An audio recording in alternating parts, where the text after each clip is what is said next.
अब भूमिहार देखिए, आज़ादी के लड़ाई से आज तक देखिए, ये जो हमेशा देने वाली जाती रही है, क्रांतिकारी लोग रहे हैं। गीता में लिखा हुआ है कि जो हुआ सो अच्छा हुआ, जो हो रहा है वो ठीक हो रहा है, और आगे भी जो होगा सो अच्छा ही होगा। परिणाम जो आया है वो सही आया है और इसकी उम्मीद भी की जा रही थी। आप देखेंगे कि कोई दूसरा व्यक्ति आपके बारे में कहे, आपकी तारीफ करे कि साहब ये मोदी की गारंटी है, वो खुद अपने बारे में कहते थे कि मोदी की गारंटी है। बिल्कुल, उनको कहना चाहिए कि हमारे सरकार की गारंटी है। नमस्कार, आप न्यूज फाउंडेशन देख रहे हैं, मैं हूं आपके साथ वंदना। 2024 के लोकसभा चुनाव का परिणाम सबके सामने आ चुका है। बता दें कि इस बार एनडीए को बड़ा झटका लगा है। ऐसा इसलिए क्योंकि एनडीए ने शुरू से ही 400 पार का जो नारा दिया और उस पर ये लोग खरे नहीं उतर सके। हालांकि विपक्ष की अगर हम बात करें तो विपक्ष का परफॉर्मेंस बहुत बेहतर रहा। हर बार के तरह इस बार विपक्षियों का जो रोल रहा वो काफी चौंका देने वाला हुआ। लेकिन सवाल यहाँ पर यह है कि क्या भूमिहारों को या फिर कहें तो सवर्णों का अब अस्तित्व कहां, कैसे, किस पर निर्भर है, ये तो आने वाला वक्त ही तय करेगा। लेकिन उससे पहले किस तरह से गोलबंदी की जा रही है, आगे की लड़ाई किस तरह की होगी, इस विषय पर हमारे साथ बात करने के लिए हैं भूमिहारों के कद्दावर नेता रामजतन सिन्हा। क्या अब आगे की लड़ाई अब कैसे देख रहे हैं? जो परिणाम आए, सबसे पहले परिणाम पे बात करेंगे। परिणाम को आप किस रूप में देख रहे हैं? गीता में लिखा हुआ है कि जो हुआ सो अच्छा हुआ, जो हो रहा है वो ठीक हो रहा है, और आगे भी जो होगा सो अच्छा ही होगा। तो हम इसी रूप में इसको देखते हैं कि अभी जो भी हुआ है, परिणाम जो आया है वो सही आया है और इसकी उम्मीद भी की जा रही थी। आप देखेंगे कि कोई दूसरा व्यक्ति आपके बारे में कहे, आपकी तारीफ करे कि साहब ये मोदी की गारंटी है, वो खुद अपने बारे में कहते थे कि मोदी की गारंटी है। बिल्कुल, उनको कहना चाहिए कि हमारे सरकार की गारंटी है, या हमारा एक कमिटमेंट है। और एक ही बात को लगातार वो बोलते रहे और कई सालों से, कई वर्षों से बोलते रहे, तो उनके नारे में, उनके भाषण में कोई आकर्षण नहीं रह गया था। बौद्धिकता का तो सर्वथा अभाव था, वो तो स्वाभाविक हम मान लेते हैं, बहुत पढ़े लिखे नहीं हैं तो बौद्धिकता नहीं है। एक ही बात को हमेशा दोहराना, पहले लोग बोलते थे मोदी मोदी मोदी, वो बंद कर दिए, अब वो खुद बोलने लगे मोदी मोदी मोदी। तो एक बहुत बड़ा अंतर हुआ। उन्होंने कहा कि अब की बार 400 पार, फिर बोले दूसरे बार लीड कर दे के अब की बार, अब भीड़ से बोलता ही नहीं था 400 पार, 2-4 आदमी बोलता था। तो उनको हवा का रुख को समझ जाना चाहिए था। और जिस तरह से राम मंदिर और ये सब बातें करते थे, तो लोगों को लगने लगा कि साहब इसका इस्तेमाल ये राजनीति के लिए कर रहे हैं। उनको बात करना चाहिए था कि जो 1100 रुपये है उसको हम 400 में सिलेंडर को बेचेंगे। जो डीजल और पेट्रोल जो आम आदमी, किसान से लेकर के एक स्कूटर चलने वाले से हवाई जहाज तक चलने वाले के जेब पर बोझ डालता है, उसको कहते कि हम 30 रुपया 40 रुपया पर हम बेचेंगे, जो बाकी कॉस्ट होगा सरकार के एक्सचेकर से उसको हम वहन करेंगे। जो 40 रुपये 50 रुपये में 1 किलो भिंडी और कद्दू और नेनुआ बिक रहा है, तो खाद्य पदार्थों का कीमत हम ऐसा अफोर्डेबल बनाएंगे ताकि आम आदमी उसको सहन कर सके। लेकिन इन्होंने कभी अपने भाषण में इसका इस्तेमाल ही नहीं किया। जबकि दूसरी ओर से राहुल गांधी की टीम ने जो सेट किया, वो युवाओं को प्रभावित किया, गरीबों को किया, बेरोजगारों को किया, और बहुत ही अच्छा उन्होंने पॉइंट रखा, उसका भी लोगों पे अच्छा असर पड़ा। और ख़ास करके जो बुद्धिजीवी हैं, जो प्रोफेसर्स हैं, डॉक्टर्स हैं, इंजीनियर हैं, साइंटिस्ट हैं, सब लोगों को आकर्षित किया। और राहुल गांधी के बारे में लोगों को लगा कि ये साहब एकदम ये सकारात्मक सोच वाला, निडर व्यक्तित्व वाला आदमी है, और सत्ता के प्रति कभी उन्होंने लोभ नहीं दिखाया, कभी नहीं कहा कि हम प्रधानमंत्री बनेंगे। और विपरीत विचारधारा के रहते हुए, विपरीत राजनीतिक इंटरेस्ट के रहते हुए भी लोगों को एक साथ साधने की क्षमता राहुल गांधी ने प्रदर्शित किया। ममता बनर्जी भले ही बंगाल में अलग लड़ रही हो, लेकिन उन्होंने ये कहा कि हम केंद्र में महागठबंधन के साथ हैं। ऐसे तमाम लोग ये उत्तर प्रदेश में ऐसा किया कि अखिलेश यादव से मिल करके एक ऐसा अंडरस्टैंडिंग बनाया कि कोई सोच नहीं सकता था कि उत्तर प्रदेश में ऐसा चौंकाने वाला रिजल्ट होगा। संभव है खुद अखिलेश यादव को और राहुल गांधी को भी विश्वास नहीं। राहुल गांधी को होगा लेकिन अखिलेश यादव को नहीं होगा। परिवार के 5 के 5 लोग जीत गए। बिल्कुल। तो ये सब यदि इसी ढंग का भाव लालू जी और तेजस्वी जी रखते तो रिजल्ट और चौंकाने वाला होता। बिहार में जो माहौल था, जो स्थिति थी, यदि वो प्लेन में घूमते रहे, मछली खाते रहे, कभी केक काटते रहे और एक ऐसे व्यक्ति का जो न तो राज्य स्तर की वो जाति थी, न कोई बड़ा उनमें बौद्धिकता था, न कोई बड़ा नेतृत्व था, जिस तरह से ले करके वो घूमते रहे, वो क्या नाम है सन ऑफ मलाह का, उनको 3 टिकट दे दिए आप। तो 3 टिकट के लायक तो नहीं थे, 1 टिकट काफ़ी था। अब 3 टिकट दे दिए तो ये भी बहुत अच्छा नहीं गया। कभी जगदानंद सिंह को लेकर के जाते, कभी वो जो दूसरे अब्दुल बारी सिद्दीकी थे उसको लेके घूमते, उदय नारायण चौधरी थे, हाँ, बहुत सारे पार्टी के और नेता सब थे। इनके समर्पित लोग थे तो सार्थक जाता। लेकिन जब आदमी को ताकत मिल जाए तो विनम्रता आनी चाहिए, वो विनम्रता उनमें नहीं आई। हाथ भी ऐसे ऐसे ऐसे ऐसे करते थे और समझ में आई नहीं। पप्पू यादव जाके उनके यहाँ सरेंडर किए, उनको गले लगा लेते। आज के डेट में यादव में कोई थोड़े नेतृत्व को चैलेंज कर सकता है लालू परिवार का, लेकिन उसके पीछे एक ऐसा महिला को लगा दिए जो भी उनमें कोई खास गुण नहीं था। देखिए क्या रिजल्ट हुआ। बिल्कुल। अब कन्हैया थे तो कन्हैया के लिए एक दिन चले जाते दिल्ली में, एक मैसेज गया कि कन्हैया से, पप्पू यादव से जेलस रखते।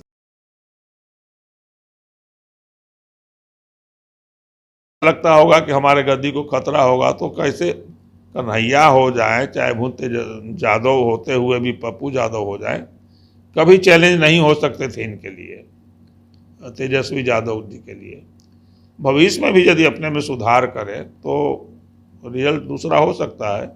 अब जहानाबाद में देखिए, जहानाबाद में दे दिया, नीतीश जी ने थोप दिया। तो आज यदि भूमिहारों ने निर्णय लिया कि हमको हराना है तो हरा दिया। सुरेंद्र यादव जीते तो 86-87 हजार अरुण कुमार को वोट आया, केवल भूमिहार का वोट आया। तो ये सब कई चीज़ें हैं जो और बेहतर रिजल्ट हो सकता था। जिस तरह से परफॉर्म किया अखिलेश यादव ने, ममता बनर्जी ने, वहाँ पर उद्धव ठाकरे ने, वैसा ही यदि बिहार परफॉर्म करता तो और रिजल्ट बेहतर होता और इनका दूसरे पर निर्भरता बढ़ती। अब अस्तित्व की लड़ाई सामने आ रही है, भूमिहार को अब कैसे देख रहे हैं? भूमिहारों की लड़ाई को आप किस रूप में ले रहे हैं? पहले भी कभी तेजस्वी यादव ने कहा था कि एक बात सही है कि भूमिहारों को जो मिलना चाहिए था वो नहीं मिला। अभी किसी ने उनका चलाया है जानबूझ के, लेकिन हम आगे कोशिश करेंगे कि भूमिहारों को लेके चलें, हम इग्नोर नहीं कर सकते। अब भूमिहार देखिए, आज़ादी के लड़ाई से आज तक देखिए, ये जो हमेशा देने वाली जाती रही है, क्रांतिकारी लोग रहे हैं। इसमें देश की आज़ादी के लड़ाई के लिए कितने लोग, बैकुंठ शुक्ल जैसे लोग लड़ते लड़ते बलिदान अपना दे दिया। उसी तरह से आज़ादी के बाद भी जब जब समाज में खतरा पैदा हुआ, जब इंदिरा जी ने थोड़ा नेगलेक्ट करना शुरू किया, उनको सत्ता से उखाड़ फेंकने में जेपी आंदोलन में अग्रणी भूमिका निभाई। अभी फिर देखिए, नीतीश जी के समय में 12 सेनारी जैसे कई नरसंहारों का दंश झेल करके भी उनको गद्दी पर बिठाया। उस समय तो जितने पिछड़े वर्ग के लोग थे, अति पिछड़ा था नहीं, केवल अगड़ा पिछड़ा था, सब लालू जी के साथ थे। ये उन कुर्मी समाज के लोग थे। जब भूमिहारों ने उनको गद्दी पर बिठाया, उसके बाद ही समाज ने इनको मान्यता दिया। बिल्कुल। मैं हुआ धनुस्तर जबना में, जब लोग हुए हित के कामी, पर ऐसा भी था एक समय जब यह समाज निष्ठुर निर्भय, न तनिक प्रेम दर्शाता था, उल्टे व्यंग बाण चलाता था। लेकिन जब सत्ता में बैठ गए तो इनको जाति का उबाल इनके मन में आया। भूमिहारों को उन्होंने अलग थलग करना शुरू किया, तो भूमिहार भाजपा के साथ चले गए, और नहीं तो इनका बिहार में 1 नंबर का पोजीशन रहता था, वो पोजीशन समाप्त हो गया। अभी भी ये समय है नीतीश कुमार को कि जीवन में जो भी कमाए वो गंवा करके नहीं जाए, और ऊंची जातियों से अपने पिछड़ा से भी रिश्ता रखते हुए भी अपर कास्ट से भी रिश्ता सुधार सकते हैं। नीतीश इसी रूप में जाने जाते हैं, और भूमिहार को कोई दिक्कत नहीं है। भूमिहार को आगे आने वाले समय में इसकी राजनीति, भूमिहार हो चाहे अपर कास्ट हो, इसकी राजनीति और मजबूत होगी। कैसे आप गोलबंद करेंगे? अब बारी है गोलबंद करने की, तो अब तो आप कैसे गोलबंद करेंगे? गोलबंद तो अपने आप न होना शुरू हो गए। अब मुन्ना शुक्ला को भी सब वोट दे दिए, अखिलेश के बेटे को भी इतना वोट आया कि वहाँ कभी प्रभुनाथ जी को भी नहीं आया था, महाचंद्र जी को भी नहीं आया था। भूमिहारों में एक फीलिंग पैदा हुई है कि हम बिखरे हुए हैं, इसलिए हमारा राजनीतिक अस्तित्व खतरे में पड़ा है। हमें कुशवाहा की तरह, राजपूत की तरह, जादव की तरह हमें भी अपने अस्तित्व को रक्षा के लिए गोलबंद होना होगा, और वो स्वतः गोलबंद हो रहे हैं, गोलबंद होंगे। आगे आने वाले समय में चुनौती दे सकते हैं। चुनौती देंगे के लिए नहीं नेता सोचते हैं, बस इतना ही भूमिहार को चाहिए कि जो लफुआ हैं, नॉन पॉलिटिकल लोग हैं, चंदा चुटरी करने वाले लोग हैं, ऐसे लोगों से थोड़ा परहेज करना चाहिए। यह जो जाति है, श्री बाबू इसमें पैदा हुए, रामधारी सिंह दिनकर पैदा हुए, श्यामनंदन मिश्र पैदा हुए, तारकेश्वरी हुए, कृष्णकांत सिंह हुए, नवल बाबू हुए, राम वृक्ष बेनपुरी हुए, तो एक से एक लोग हुए। हर क्षेत्र में, प्रशासन के क्षेत्र में भी पैदा हुए। तो ऐसे लोगों को जो बीच में हो गया कि उन्होंने हीरो लोगों को किया, और एक सुनियोजित षड्यंत्र की तरह, चाहे लालू जो हो चाहे नीतीश जी हो, ऐसे लोगों को आगे बढ़ाया, और यह साबित करना चाहा कि आपकी पहचान अब श्री कृष्ण सिंह से और रामधारी सिंह दिनकर से नहीं है, आपकी पहचान ऐसे ऐसे लोगों से है, जिनका हम नाम लेना नहीं चाहते। सब कोई जानता है कि कैसे लोगों को उन्होंने प्रमोट किया। हम जैसे कहे क्यों बोले। अच्छा, एक अंतिम सवाल है। अब आगे की लड़ाई 2025 का विधानसभा चुनाव है, अब आगे की लड़ाई को आप किस रूप में देख रहे हैं? क्या लग रहा है, इसी मजबूती के साथ आगे भी भूमिहार गोलबंद होकर के रहेंगे, या फिर पार्टियों के पिछलगू बन के? नहीं, पार्टी के पिछलगू बनकर नहीं रहेंगे, बिल्कुल गोलबंद होकर के रहेंगे। और कोई भूमिहार यदि यह सोचता है कि किसी पार्टी विशेष का टिकट लेके हम विधानसभा में जाएंगे, तो संभव नहीं है। उनको भी मुंह के बल खानी पड़ेगी, एकदम खानी पड़ेगी। पार्टियों को भी अब सोचना पड़ेगा कि अगर हम भूमिहारों के साथ कुछ ज्ञाति करते हैं, हाँ, यदि वो ऐसे भूमिहार को नहीं देते हैं जिनका भूमिहार समाज में कोई पैठ हो, और एकदम बिल्कुल बाहर से ला के शिखंडी, हाँ, पैरासूट वाले को दे देते हैं, तो उसका खमियाजा उनको भुगतना पड़ेगा। अंतिम जाते जाते क्या संदेश देंगे आप? हम संदेश ये देंगे कि समाज से कटुता, जो राजनीति के शीर्ष पर तो दो ही हैं, राजद हैं चाहे जदयू हैं या भाजपा ही समझिए, कि नीतीश अरुण कुमार को सब लोग वोट दीजिए। और हुआ भी। आज अगर अरुण, हम पहले भी कहे थे, पिछले चुनाव में भी 225 के में भी कहा था। ये दूसरी बात है कि लोगों ने इसका श्रेय दिया चिराग पासवान को, लेकिन मगध के आप रहने वाले हैं। सब मगध में हमने कहा था, वो ज्ञानेश्वर जी के चैनल पर, कि मगध में जीतने और हारने के लिए हम नहीं अपने बल पर जीत सकते, एनडीए चाहे यूपीए की समर्थन की जरूरत है। लेकिन शायद ही ऐसा कोई क्षेत्र है जो यहाँ बिना मेरे चाहे कोई जीत जाए।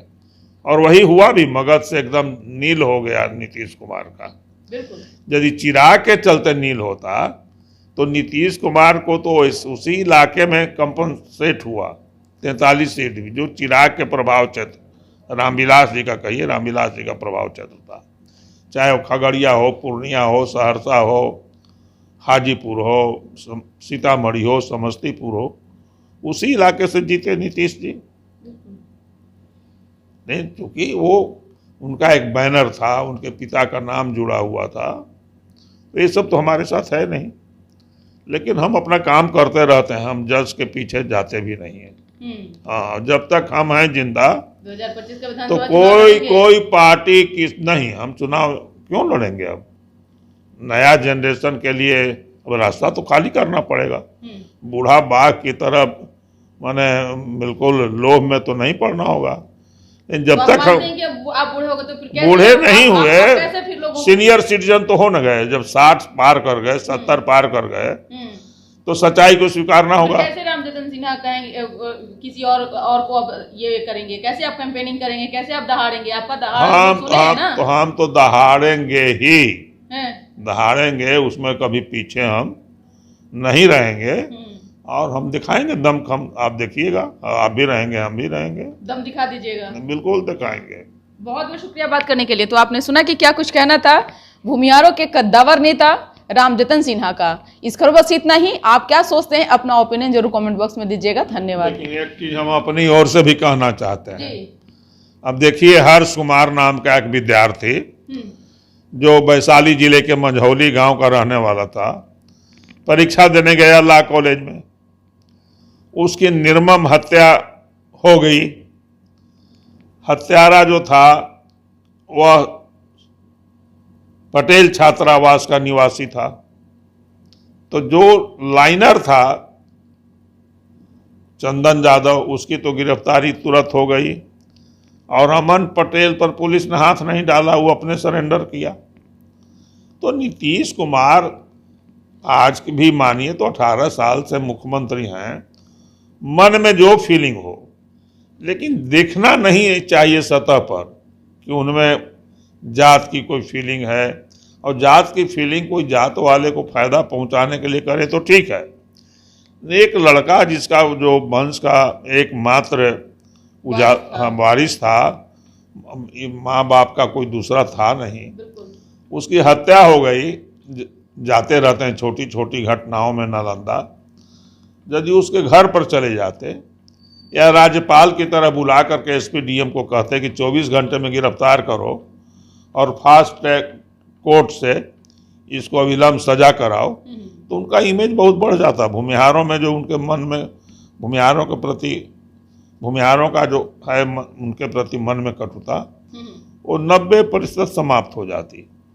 लेकिन अब पता नहीं भाई, तो सफलता से बढ़कर कोई दूसरा चीज़ है नहीं। Nothing succeed like success. इस दिशा में क्या सोचते हैं वही जाने। बस इतना ही कहना था।